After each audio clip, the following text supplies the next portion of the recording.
When performing a walkthrough of the school, determine if any of the drinking water outlets have not been accessible to students and staff and have deviated from their normal use.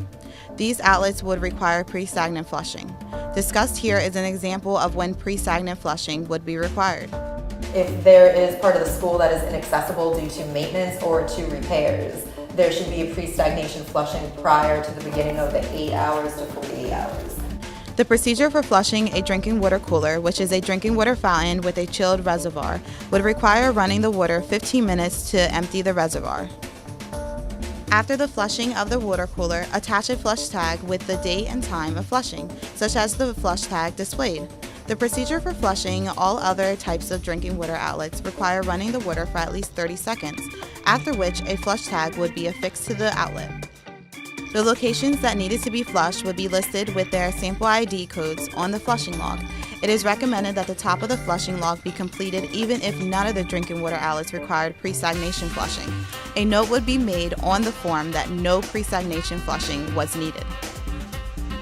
If a school decides to sample their school first thing after a holiday weekend or a school recess of more than 2 days, a school-wide systematic flushing will be required.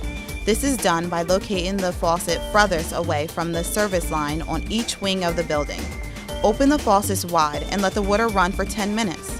Following the 10-minute flush, each drinking water outlet would be flushed individually for 30 seconds or 15 minutes if it has a chiller unit. If a school-wide flush is performed, indicate this on the flushing log. The reason for pre-stagnant flushing should be documented on the flushing log.